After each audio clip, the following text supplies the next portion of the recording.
Hello everyone, नमस्कार आप सभी को। आज इस 324वें दिन के वीडियो में आप सभी का स्वागत है।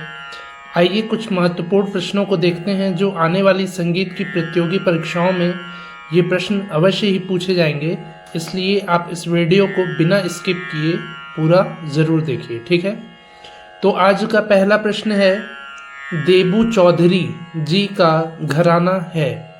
देबू चौधरी जी जो सितार वादक हैं, इनका घराना है सेनिया घराना। सेनिया घराने से संबंधित हैं देबू चौधरी जी। दूसरा प्रश्न है, संगीत रत्नाकर ग्रंथ की रचना किस शताब्दी में हुई थी। संगीत रत्नाकर ग्रंथ की रचना जो है ये 13वीं शताब्दी में शारंग देव जी के द्वारा की गई थी। 13वीं शताब्दी में शारंग देव जी के द्वारा संगीत रत्नाकर ग्रंथ की रचना की गई थी, ठीक है। तीसरा प्रश्न है, 3/2 की लयकारी को कहते हैं। 3/2 की लयकारी को कहते हैं आड़। आड़ कहते हैं 3/2 की लयकारी को। चौथा प्रश्न है, उत्तर भारतीय संगीत में गमक के कितने प्रकार हैं। उत्तर भारतीय संगीत में गमक के 15 प्रकार बताए गए हैं। 15 प्रकार के गमकों को उत्तर भारतीय संगीत में माना जाता है, गाया जाता है।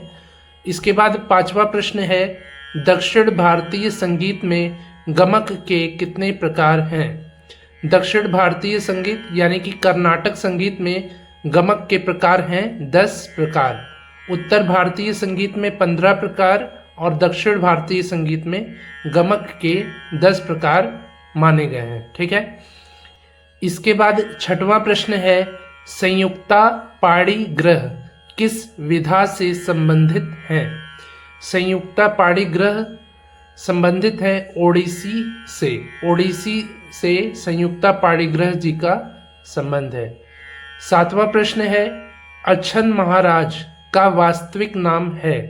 अच्छन महाराज जी का वास्तविक नाम है जगन्नाथ प्रसाद, ठीक है। अच्छन महाराज जी का वास्तविक नाम है, असली नाम है जगन्नाथ प्रसाद। आठवां प्रश्न है, बिरजू महाराज के पिता का नाम है। बिरजू महाराज जी के पिता का नाम है अच्छन महाराज। बिरजू महाराज जी के पिता हैं अच्छन महाराज और इनका वास्तविक नाम है जगन्नाथ प्रसाद। इसके बाद 9वां प्रश्न है, केलुचरण महापात्र का संबंध है। केलुचरण महापात्र जी का संबंध है ओडिसी नृत्य से। ओडिसी डांस से केलुचरण महापात्र जी का संबंध है। 10वां प्रश्न है, भरतनाट्यम नृत्य की संगत का ताल वाद्य है।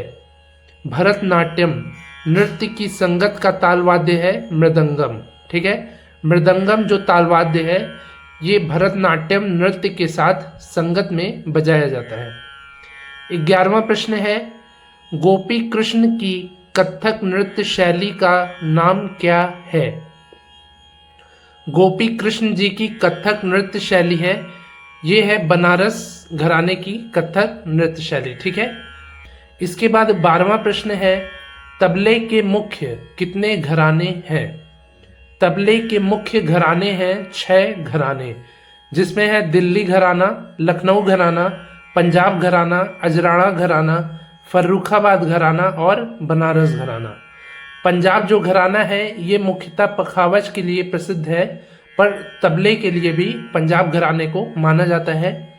तो 6 घरानों में दिल्ली, लखनऊ, पंजाब, अजराड़ा, फर्रुखाबाद और बनारस घराना आता है तबले के मुख्य 6 घरानों में, ठीक है। इसके बाद 13वां प्रश्न है, ताल में समय नापने की इकाई को कहते हैं। ताल में समय नापने की इकाई को कहते हैं काल। कहीं कहीं पर मात्रा भी दिया रहता है, ताल में समय नापने की इकाई को मात्रा कहते हैं, और यदि मात्रा ना हो काल हो ऑप्शन में तो आप काल को भी टिक कर सकते हैं। ताल में समय नापने की इकाई को कहते हैं काल, ठीक है। इसके बाद 14वां प्रश्न है, किस घराने का बाज पूर्ण रूप से पखावज पर आधारित है?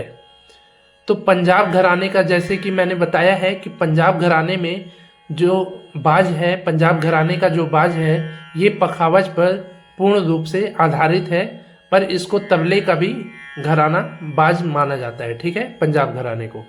तो किस घराने का बाज पूर्ण रूप से पखावज पर आधारित है? तो पंजाब घराने का जो बाज है ये पूर्ण रूप से पखावज पर आधारित है। मतलब कि पखावज के अलावा भी इस घराने में तबला वादन किया जाता है। ठीक है, पर जो पूर्ण रूप से जाना जाता है ये पखावज के लिए ही जाना जाता है, पंजाब घराने को। 15वां प्रश्न है, मसीत खानी गत का मुखड़ा होता है? मसीत खानी गत का मुखड़ा होता है 5 मात्रा का। जो मुखड़ा होता है स्थाई वो 5 मात्रा का होता है मसीत खानी गत का। ठीक है। 16वां प्रश्न है, मसीत खानी गत प्रारंभ होता है?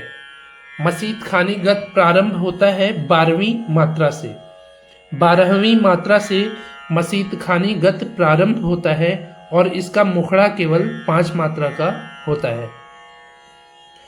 इसके बाद 17वां प्रश्न है, नाट्य शास्त्र में अध्यायों की संख्या है? नाट्य शास्त्र में 36 अध्याय हैं। ठीक है, नाट्य शास्त्र के लेखक हैं भरत मुनि जी और इसमें इन्होंने 36 अध्यायों का वर्णन किया है नाट्य शास्त्र में। इसके बाद 18वां प्रश्न है, नाट्य शास्त्र में तत्, घन, अवनद, शुशिर वाद्यों के अलावा कितने प्रकार के वाद्यों का उल्लेख है?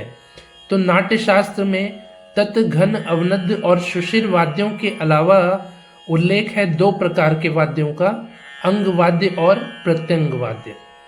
अंग वाद्य और प्रत्यंग वाद्यों का भी वर्णन किया गया है भरत मुनि जी के द्वारा नाट्य शास्त्र ग्रंथ में।